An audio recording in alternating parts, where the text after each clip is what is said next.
Well, welcome everyone to this week's edition of Inside Harvard Football. Bernie Corbett pleased to be joined as always, kicking it off with Coach Tim Murphy, our time with Tim this week. And Coach, it was a bus ride like one you have not had in a long time, and that's a good thing on the way home from Cornell.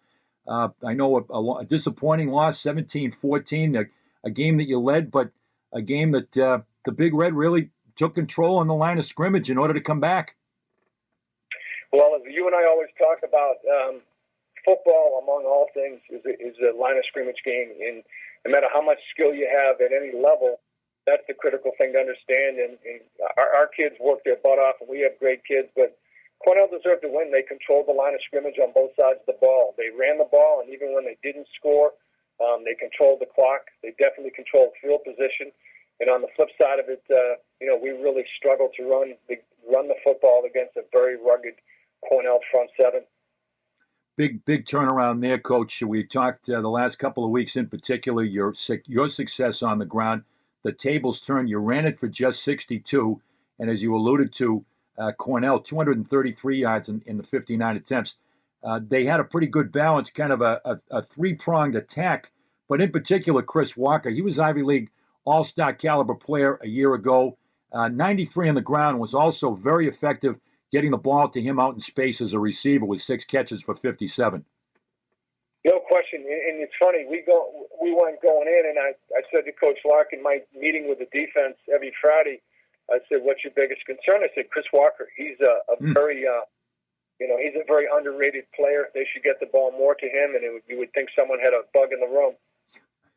And indeed they did. He was, with those touches, was very effective both as a runner and a receiver.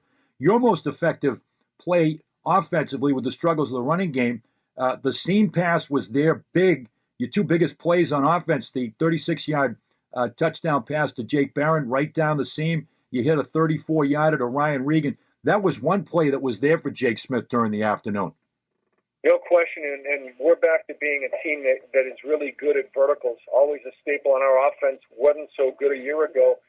But the bottom line is he's very natural at it. And with, a bunch of the big athletic tight ends we have, Jake Barron at 6'5", 240, the freshman Ryan Reagan at 6'4", 240. Those guys are natural for the vertical game, and those vertical passes in the inside will eventually pay dividends on the outside as well. Penalties also, again, were hurtful, 13 for 106 yards. And one in particular, Coach, a big turning point, was one that negated a big completion to Shelton Mosley. Well, no question. We were looking at our offensive statistics, and one of the biggest challenges we've had for not being a better offensive team and scoring more points is, one, we have to stay on schedule. We've had too many third and long situations, and two, we have to do a great job being more disciplined because we've had a ton of penalties that have contributed to being in those long yardage situations. Cornell able to ground and pound it for some 36 minutes overall, 36-50 overall. Really stayed away from their turnover problem by being able to keep it on the ground. Did you have expectations that both quarterbacks would be involved as they were? The fact that Banks and Jadis were being shuttled back and forth and forcing your hand a little bit in terms of defensive personnel scheme? Well, I think they looked at it as, there's no secrets today, and they knew that we had about 10 guys out on defense, first or second team, 10 guys who could not play, a couple of which were already out for the year. Right. Looked at it as, listen, we've really struggled with turnovers. Let's have a more conservative line of scrimmage type of game plan, and to say it worked to perfection would be accurate. Cornell with holding your offense to 10 drives less than 4.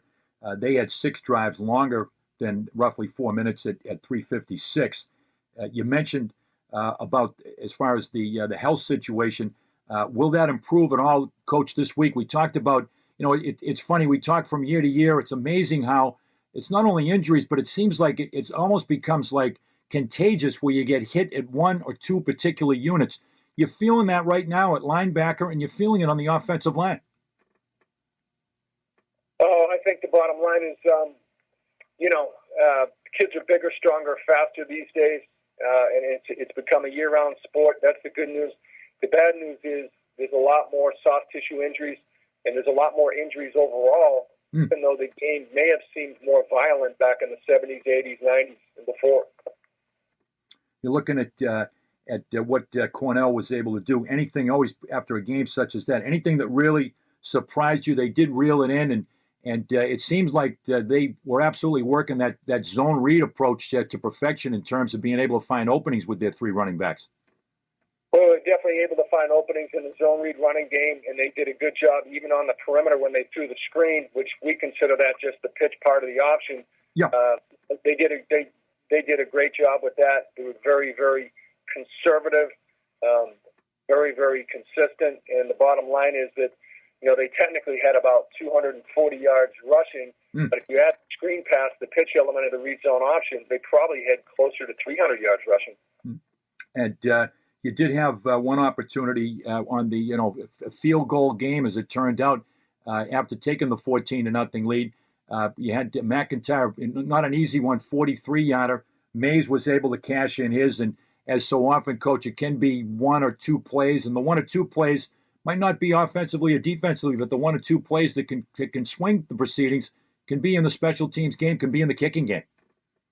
No question about it. I thought we did a good job on special teams. I thought that, they were always a good special teams team. We were concerned with their return units. We did a good job of coverage. There were some close calls, but we did a good job of coverage. And our specialists, especially Kenny Smart and Schmitty, good job kicking football, at least trying to get back some field position with the kicking game. And leaders for you defensively, Luke Hutton, immense. Your captain with 12 tackles. Tim Hale also from his safety position with 11. And a guy that stepped up and maybe has stepped up to responsibilities a little bit earlier. You had the injury to Augsbury. Devin Judd had 9 tackles and also a pick. He seems to be a guy that's emerging in his role, which has much greater responsibility than maybe expected as a sophomore. There's no question, because we had a lot of guys out on defense. You take Toby Ezekoli out, and then you take Wes Augsbury. So those are 2 starter caliber players. They're out, both juniors and seniors, and all of a sudden you got Devin Judd in there, and you've got freshman Isaiah Wingfield in there, and it's a different game. But I thought both kids did a very solid job. Looking on the defensive side, Coach, I'm looking for a little good news. I'm looking for a little silver lining. I'm looking for the glass to be able to be maybe more half full. Anybody coming back this week from guys that were out of the lineup to put you in a little bit of a different position with the depth and personnel-wise? Off the record, Bernie, and you're one of the few guys I can trust. I don't think we'll have anybody in the secondary back. That's definitely a concern. They're a pass-happy team. I think the second part of the equation is that they're going to watch the Cornell film and say we got to run the ball more against Harvard. There's a possibility that we could have a linebacker and maybe 1 or 2 defensive linemen back. But even if we do, Bernie, they probably won't even practice till Thursday after being out for 2 weeks. So it could be a stretch. And offensively, I know we've been talking about the search for consistency. We've seen 2 quarterbacks a couple of occasions now through the early going. Jake went the distance, and look for him to be back in play against Lafayette with the start right now, or is that in play this week with he and Joe? Jake's going to be the guy, and Joe's always in the bullpen, and we're lucky to have 2 very, very, very solid quarterbacks. I thought Jake played really well. I mean, when you consider, Bernie, that he was averaged 12 yards per pass attempt, we just didn't get enough attempts. Yep, exactly. Just not having possession. Yeah, we put too much pressure on him without having a typical running game. So the combination of the pressure on him, not being on the field very much, too many penalties, and we asked him to do too much. But I'll tell you what, the kid can play. No question. He's not, as we said, not just Jake from State Farm, but he's Jake that's a starting quarterback in the Ivy League. No doubt about it as a young man. Absolutely. Yep. Lafayette this week, Coach. It'll be the final non-conference test for the Crimson on Saturday, high noon at the stadium before you return to the gauntlet of Ivy League play down the stretch. Lafayette comes in 2-4. You can look at it that way. Or a team that's on a 2-game winning streak and has allowed just 17 points to Fordham and Holy Cross the last 2 weeks. Well, Bernie, if they're a stock, they're one you want to invest in because Yeah. if you look at a team that is 3-19 over the last couple of years and now is undefeated in the ever-strong Patriot League, and remarkably against two sort of offensive juggernauts, Holy Cross and Fordham, has only given up one touchdown apiece. Wow. You talk about true believers. They got it going. They have true believers, and they're going to roll in here with a lot of momentum. And you're going to be able to see it even in pregame, Bernie. It's a different team. And their front seven's really tough and physical, and they really got really good skill in their secondary. And on the offensive side, coaches, as we wrap up, Sean O'Malley, he's coming off a big day. Quarterback, he threw for 256 and 2 touchdowns, and it looks like Palumbo is one of his leading targets. He got in the end zone a couple of times. Well, you look at Palumbo and Mrazek. Mrazek, 6'4", wide receiver, H-back, 250 pounds. They've got terrific receivers. This is a very different, highly skilled group. They're young in the offensive line, and that is really where their struggles have been. But they have a freshman quarterback that can sling it. They've got some big athletic receivers, and yeah, this will be much bigger test than a week ago. And the test a week ago, we didn't pass. Well, we look for the Crimson to get back on track at the stadium. Once again, if you have an opportunity, get out to the stadium. Enjoy Harvard football this week. High noon, the Lafayette Leopards will visit before the Ivy League schedule begins, the 5-game run to the finish. Coach, thanks very much, as always, for our time with Tim this week on Inside Harvard Football. We appreciate it. Welcome, everyone, to this week's edition of Inside Harvard Football. Bernie Corbett, pleased to be joined this week in our Crimson Profile segment. We're going back on the offensive side this week. We had Tanner Lee last week. Now it's back on offense with Charlie Booker III. Charlie, a 5'9", 200-pound junior running back out of Houston, Texas. Charlie, welcome to the program. Great to have you with us this week. Thank you for having me. It's great to be on. Well, Charlie, I got to ask you right up front, as a native of Houston, Texas, difficult times down in Houston, Texas, and what's your family situation there with the devastating hurricane that hit? Was everybody okay? Is everybody okay? Well, my immediate family, my mom and dad and sisters, they're all good. You know, the neighborhood got a little flooded, but the house was all well. My aunt and uncle, they lost everything, but they're bouncing back because, you know, they made it through Katrina and New Orleans, so everything's all good with them back home. Oh, wow. Well, that's certainly good to hear. Right? Yes, sir. With everything that happened, I was writing a check for the charity when the first one, and then I said, "Wow, we got," and all of a sudden 2 more hit, and it's been some difficult times for the community to pull together. So pleased to hear that everybody's safe, my friend. Very pleased to hear. Thank you. Thank you. Indeed. Crimson so far at 2-2, and it was certainly a tough day in Ithaca overall, Charlie. But it's a crazy Ivy League race, to say the least. I'm sure that that's been talked about this week, and it seems like it's very much up for grabs. You'll have your last non-conference game this week, and you being a junior, you know what that gauntlet of the final 5 weeks of the Ivy League race is. It could be even crazier than ever, and I would say as competitive as ever this year.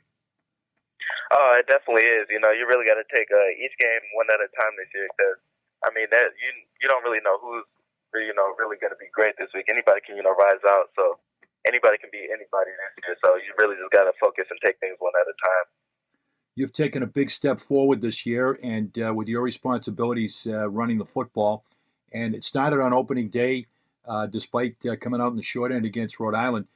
Your career best day, 13 carries, 139 yards, and not only impressed just being able to watch you over the last few weeks with your speed, but you seem to thrive on contact. Have you always run that way, where it seems like the first guy that hits you, or maybe the first couple of guys that hit you, you've got a tendency to be able to press onward and make things when sometimes there's not as much there? Well, that's something I've always wanted to do. You know, I feel like that I'd be mediocre if I went down on the first one every time. So right. I was trying to tell myself, hey, that first guy, I'm not going to let him tackle me. And then I was telling myself, when I'm in situations one-on-one, I'll never let a guy take me down one-on-one. So I really try to believe in that. Well, you certainly have exhibited it. And thinking back to the Rhode Island game there, you you busted one for 57 yards in that game, and that was a big run and some contact, and you were undeterred by that.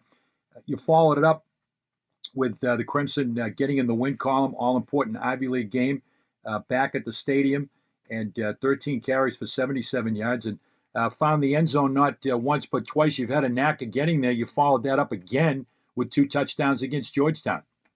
Yes, sir. The line takes care of me, so I know they always get me in the red zone. I always try to get in the end zone, and the line always gets me there in that red zone, so I give all the glory to them. 13 for 65 against Georgetown and the 2 touchdowns in the Crimson victory down in D.C. You mentioned about the offensive line, and there's been some familiar faces in the huddle and sometimes some less familiar faces. Really has been a testament to the depth of the Crimson with the way that you've had to mix and match some of the guys on the offensive line with some of the injury bug biting. Oh, yeah. I mean, that's just a part of the game, I believe in every one of those guys, even down to incoming freshmen who've never played a down. I always believe they'll take care of me. When I'm out there, I want everybody to believe in me. So I just return the favor, and they usually do take care of me. Well, indeed they have with the numbers that you put up so far through the season, and hopefully to continue. You've got a running mate on occasion in the backfield, and a guy that's been able to come in as a young player, as a freshman. I know Coach Murphy thought very highly of a number of the guys in the freshman class. What about Champlin and working with him? If you've been kind of showing him the ropes and bringing him along in the Harvard system? I mean, yeah, it's great working with him. We're great friends off the field. It's always great to talk to him. I know when he came in and visited, I basically hosted him on his visit, so he was a really cool guy. Yeah, we already had good chemistry at that point. But yeah, I showed him some things. He shows me some things. It's just great competing with him. So he's a great guy and great back. You guys have when you've had that 1-2 punch as you did, particularly in the 2 victories, it's been lethal for the opposition, and hopefully back on track with this with that this week against Lafayette. That'll be a stern test. Lafayette has allowed, you probably looked at the numbers, just 2 touchdowns the last 2 weeks against a couple of pretty high-powered offenses from Holy Cross and Fordham. Yeah, that's definitely something we took into account. Watching film this week, we try not to even. We look at a couple of their earlier games, but we really look at the last 2 games they played because they played really good on defense. But we're just trying to take it one by one and really focus on what we're going to do in our game plan. And that'll be the final non-league test coming up for the Crimson. Coming up this Saturday. I know Coach Murphy. I like to ask the guys this: with some of the time you play at different times, and you'll have a little Friday night lights coming up against Princeton.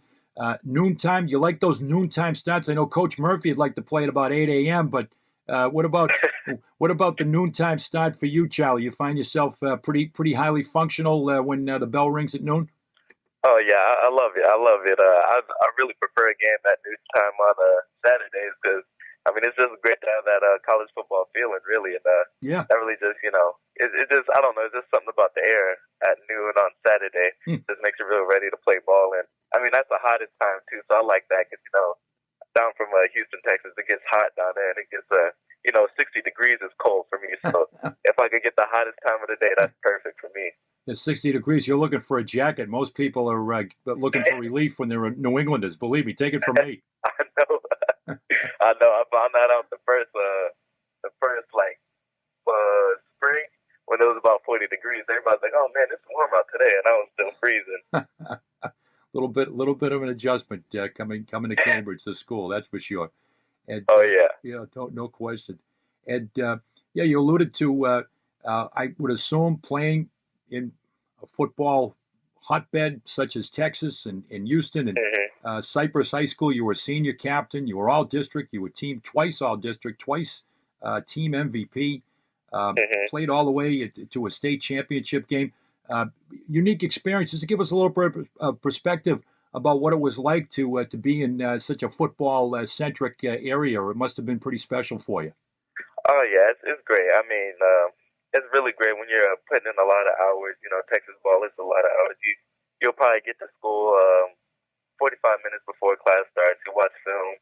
Then in the middle of the day, you'll have a team lift. Then after school, you'll have more film, and then you'll have a 2-hour practice. So, I mean, you really, it's just like, it's wow. A lot of time, but it's also great to, see that hard work coming to fruition and all that. So it's great just to have the community behind you and all. And, I mean, I feel like it really just set me up. I mean, it was high pressure and everything, but it really just set me up for success. No, indeed, it has, and that is a serious commitment. Morning, noon, and into the night, but didn't prevent you from attaining the academic honor roll and all district recognition, and of course the opportunity to come and play ball at Harvard. And what about that overall experience? Your recruiting and when opportunity knocked, how did that all come about? When you said all of a sudden, "Wow, I've got a chance to go to Harvard." That's pretty special. Oh yeah, so I mean, down there, the main part. I was just trying to get the biggest offer, maybe TCU, Georgia Tech, or something like that. All I was thinking about was ball. Harvard came along, and I was like, hey, like this is a great education opportunity. So it was really exciting for me to commit and all that. Know that even when I'm done playing football, I'll still have the education to fall back on. So it was just a win-win overall. No question, and a win-win for Harvard. And I suspect your parents were obviously, they were probably pretty happy when the door was knocking from Harvard, knowing what kind of an opportunity that is, a really unique and special opportunity for you to combine everything. Oh, extremely proud. It was a kind of a I told you so moment for them because I know in high school with all the hours, you're putting in with football, I just kind of want to be like my friends and take all the easy courses, but they, maybe take all the AP dual credit courses. Yeah. And I was stressing out, and I was like, man, like, I'm just playing ball, like, what I needed. So when Harvard comes knocking, it was just kind of like, oh, I told you. So I know they were extremely happy about that. Well, that's very encouraging. You learn to listen to your parents at an early age. Sometimes you're not congratulating your parents till you're about 30, so you've already done that. Yeah, I found out real quick. It paid off indeed, and great opportunity to come to play for Coach Murphy and be part of the Crimson program. And being part of that program also, Charlie, the success has been just exemplary, and I'm sure that wasn't lost on you in the recruiting process. I mean, what Coach Murphy has done, I mean, I come back to it all the time when I talk to people. Just amazing to think for 16 consecutive years, 7 or more wins, and I'm sure that was something that you heard early on, and I'm sure it's something that got your attention. Oh, of course. I mean, when you go somewhere, you don't really want to be a part of, all that. So the fact that he established, a very winning program, that's something you really want to be a part of, and it attracts, a lot of great people. So you just kind of want to be a part of something like that. So that greatly influenced me. And you're an economics major now in your junior year, and your residence is Leverett House. Just give us a little bit of insight, a little perspective about your major and about your residence. All right, so economics, that's just, you're basically learning about the economy. They'll give you a general perspective of it, and then you'll kind of go off and branch out into different areas. Like, so I had to take a sophomore tutorial class, and I ended up taking an environmental economics course. It was pretty interesting. You end up writing a thesis paper and stuff about that. And living in Leverett, it's a huge house. There's 2 towers, and then there's a house for regular students. So it's just a lot of students there. But I just like it because it's a huge community, and it's just great being a part of the IM teams and all that. So it's just great living there.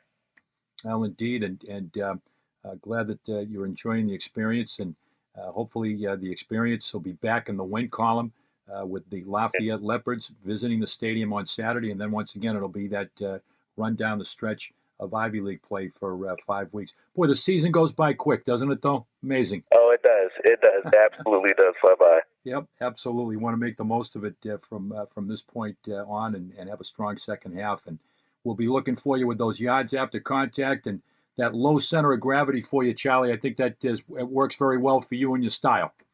Oh, yeah, it does. Indeed. Charlie, thanks very much for coming on. We really appreciate you being our Crimson profile this week, and best of luck to you and the Crimson on Saturday and on down the stretch. Oh, thank you for having me. It was great. Charlie Booker III, junior running back for the Crimson out of Houston, Texas. He's our guest. He's our Crimson profile this week on Inside Harvard Football. We'll be back. Welcome back, everyone, to this week's edition of Inside Harvard Football. Bernie Corbett pleased to be joined this week, our first Beyond the Stadium visit with a prominent Harvard alum. And we have with us none other than Cole Toner, a familiar name to everybody in Crimson football nation of recent vintage, playing for the Crimson and playing on the Ivy League championship run from 2013, 14, and 15. And Cole, we want to welcome you to the show and also welcome you back to the Boston area. You've had a circuitous route around the NFL since being drafted by Arizona last year, but you kind of click your heels together and suddenly you're much closer to Cambridge down in Foxborough. Yeah, it's crazy how things happen. Thanks for having me on. It's an honor being the first alum. That's absolutely high praise indeed. Here, you're going to have to set the bar high, right? Just like the Combine. Yeah, that's right. Well, that's Ben Broniker. You got to have him on if you can do Combine impressions. But yeah, it's been a whirlwind recently. It was totally unexpected leaving Arizona. I thought I had a good camp again and played well in the preseason for them, but I guess they wanted to go in a different direction. So it is what it is, right? C'est la vie. And so after camp, I signed with the Bengals. I was there the last 4 weeks, and they actually had a guy come back from suspension. I was kind of the last guy on their roster, so I played well there in practiced well there, and they had to move me off the roster for another spot. And so actually, Marvin Lewis, the head coach, and the O-line coach gave me a call after when they released me on that day, and so I did a nice job, and which was nice of them to do that.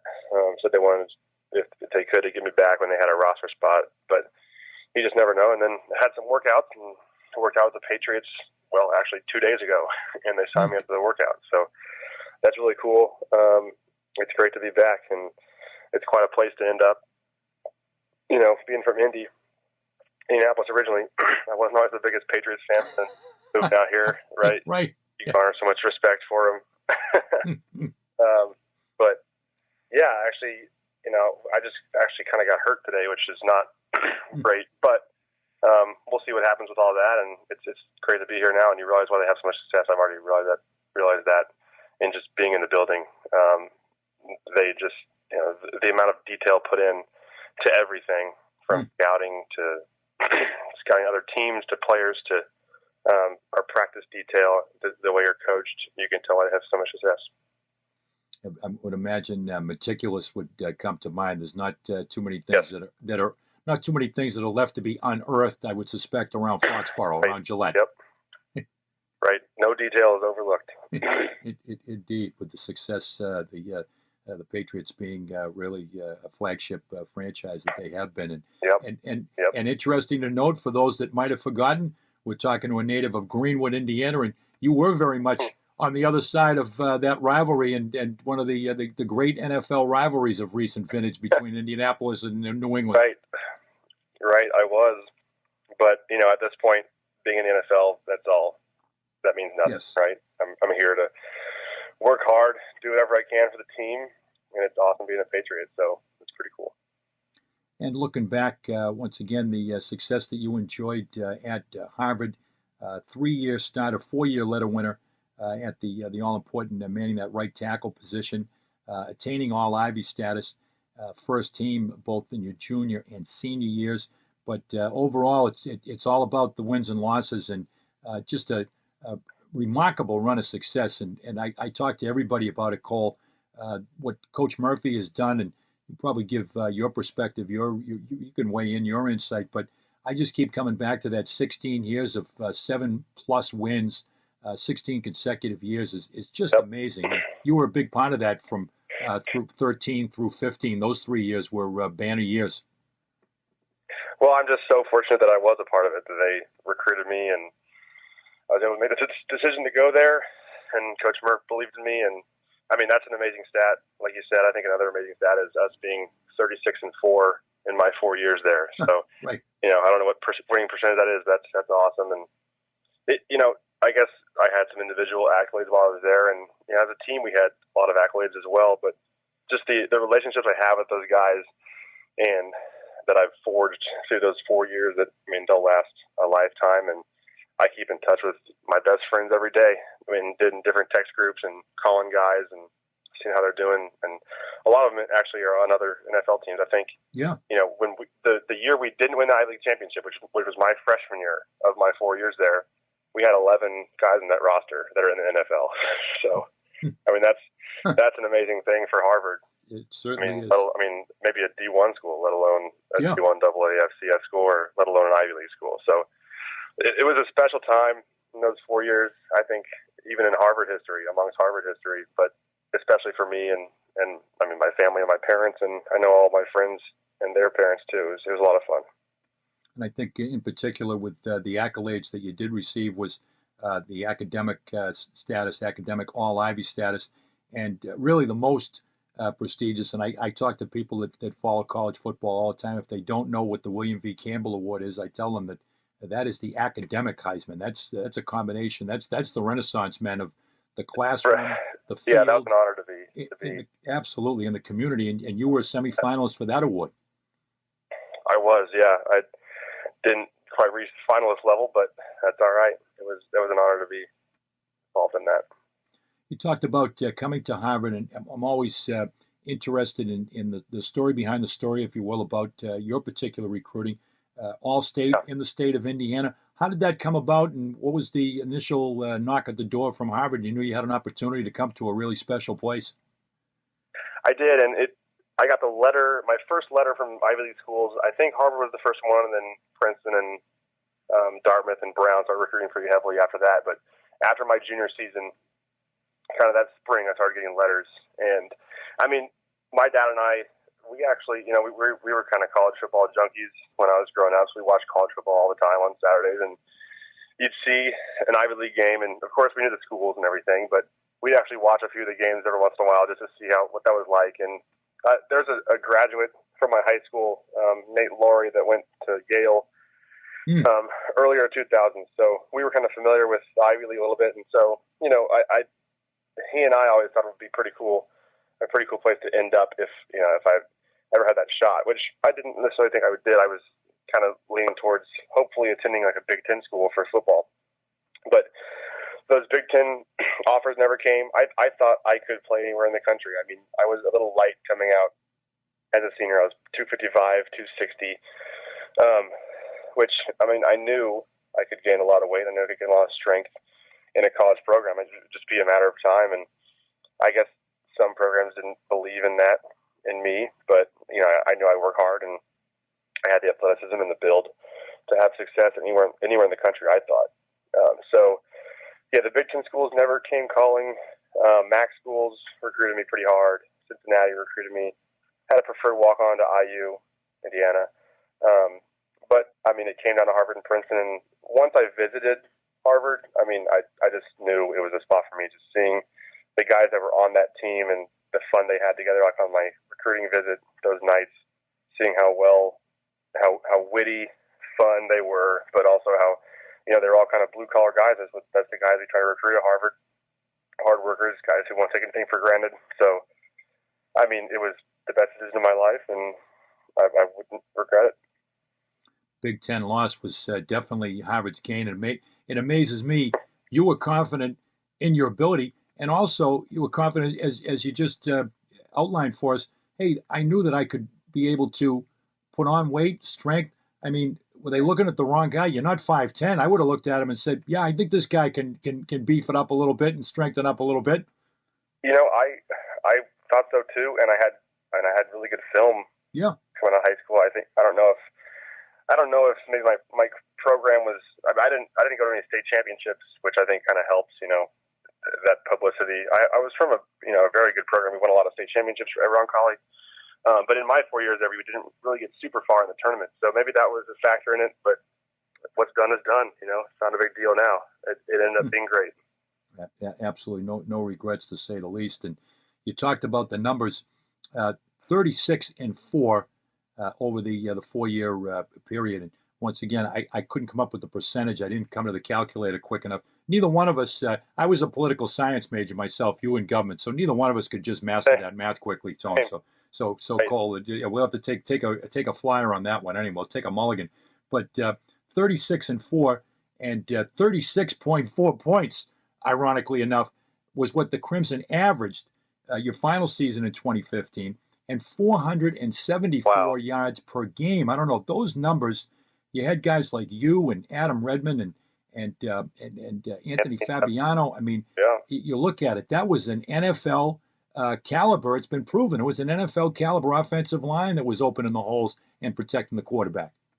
Right. So my junior year, add Nick Easton to that, who's starting Nick Easton right now. So 4 of 5 were NFL players my junior year, and then my senior year, add Max Rich in place there, and it's another 4 of 5. So that's a pretty amazing thing too. I think another amazing stat that I remember just seeing in a Crimson article. I think it was after our undefeated season my junior year. We averaged the same amount of run yards and pass yards per game on the season. Right. It was the identical same number. Yeah. Which is you can give credit to Coach Lamb for that. That's right. That's some offensive prowess right there. That's amazing. Balance, you say? Yes, I believe so. Right. It's just incredible. That's just eerie. And it is.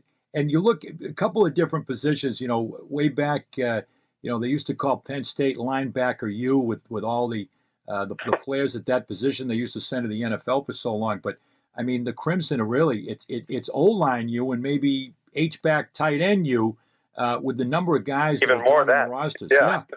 They're about 4 for 4 in the last 5 years. Amazing. So that's amazing. Yeah. Indeed. And at Harvard, I know that government was your major, and from what I understand, that it's something that you've always had an interest in, and maybe down the road you'd consider maybe public office and that as a possibility. Yeah, I don't think about it too much right now. I actually got an economics secondary or minor, well, secondary at Harvard. Yes, well, but that interests me too. But yeah, it's not necessarily a goal of mine to run for office, and I would definitely want some life and work experience first. But I feel like eventually I might gravitate towards doing that. We'll see, right? I definitely want to try out football first. Oh, absolutely. I meant down the road, way down the road, hopefully, with your NFL career. And, of course, and the other interest, if you will, particular interest for you, is you've got great admirer of the guys that are behind the kit there around rock and roll. I guess is Neil Peart. Do I believe what I read there, that Neil Peart or Rush, talk about raising the bar high, is one of your favorites? Yes, absolutely. I'm a big rock guy, but yeah, I'm a drummer, and you can ask if you ever have Adam Redmond on too about our band that we played Harvard Battle of the Bands in and won that, and played at Yard Fest. That might have been, wow. I don't know. Besides our victory for the undefeated season on College Game Day, I mean, that was one of my best Harvard memories for sure. Playing the Yard Fest concert in front of a good crowd of people and all our football guys. So yeah, that's another hobby of mine, drumming. Absolutely. And you on drums, and Adam Redmond, if you don't mind me asking, what was Adam's position in the band? He was the lead guy. He was lead singer. And then rhythm guitarist, yeah. Really? Rhythm guitar and lead vocals. Well, I'll tell you. Yeah. Demo is not far behind, I'm sure. He was the Geddy Lee to my Neil Peart. To your Neil Peart. That's right. Well, that only he wasn't a bassist, yeah. Exactly. Well, as advertised, Cole, you are a true Renaissance man, and every step of the way here with your esoteric interests and pursuits, and great to have an opportunity to spend some time with you and to become our first alumni feature here Beyond the Stadium, and want to wish you the best of health and success and the best of luck close to home now with the New England Patriots, and maybe an opportunity will be afforded. Maybe you can get back to the stadium and catch a game here down the stretch. My plan is this Saturday. And do that. Yeah. You will be in attendance this Saturday. Yeah. Thanks a lot for having me. And one thing my parents really enjoyed was the recap that you put out every year, or that you narrate. Yes. Fantastic. So. Oh, thank you. That's it's super well done. I love that too. Well, thank you very much, Cole. Thanks for the kind words, and best to your parents back in Indiana, and hopefully good things for you and good things for the Crimson here as we head toward the stretch run of the season. Yeah, need to improve, I think, a little bit, but I have confidence for sure. Indeed. Tough to not have confidence in the Crimson and their success. Absolutely. Indeed. Cole Toner. For having me. Absolutely. Cole Toner, our guest here, taking us beyond the stadium and all the way back to the stadium. He'll be there on Saturday. Our guest here. See you there. Absolutely. We'll see you there. We'll see you at the stadium by the river, as I call it. And our guest here on Inside Harvard Football.